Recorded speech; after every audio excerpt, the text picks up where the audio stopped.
If you are watching this means that my WhatsApp channel, link in the description by the way, has reached 125 followers. I was supposed to start this video after that milestone, but I'm actually writing this script at 123 followers because I'm impatient.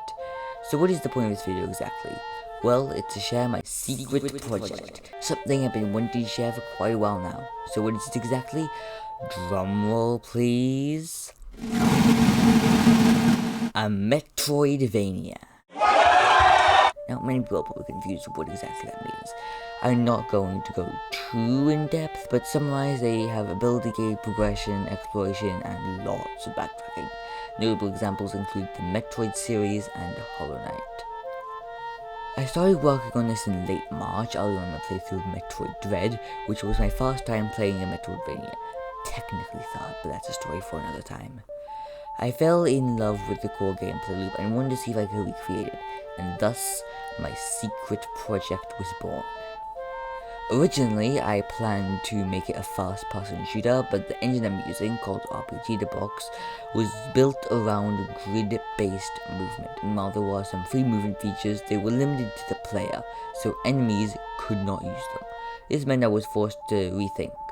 I did consider making it turn-based, so enemies would only move when you moved, but similarly the features were experimental and unfinished.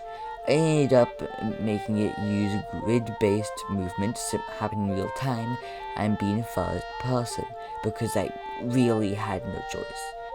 Hi, editing me here. I've just been thinking about the combat a bit, and I've realized I don't like the current combat. So yeah, the combat is probably going to be like traditional RPG, turn-based menus, stuff like that.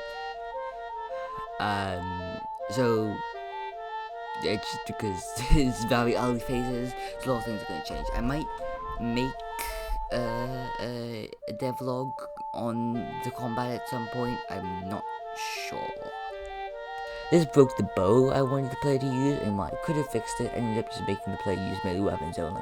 I ended up making an enemy use the bow instead. The first area, which you see in all the images I've shared, is called the Slimy Wilderness. It was inspired by the environment from the game Slime Keep, which I haven't played, but I've watched a few devlogs and I really like the art style. So the first area was also green, filled with slimes. For the most part, the area is uninhabited, but there is Jellytown. There you find the shopkeeper Padraig, whose shop has a mysterious basement that's locked. At some point after venturing it through the woods, you unlock the ability to pick locks, no pun intended, letting you into the basement. There you meet a strange person, who doesn't exactly feel like they belong here. And that's what I've gotten so far. I'm pretty excited to share more stuff. Future devlogs are probably going to be a bit longer, but this is just an introduction into the project. It's not really a secret project anymore, now that I've told you what the entire thing is about, but my previous placeholder name was just Metroidvania, very creative I know, so I'll just keep calling it that until I come up with an actually good name. Bye bye for now. And thus, my secret project was born. Slimy Wilderness. It was inspired by the area.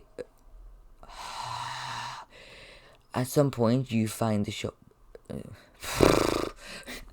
reading stuff on different lines. Probably gonna be a bit longer, but this is just an introduction into the project. But this is just an. I'm just gonna restart the paragraph.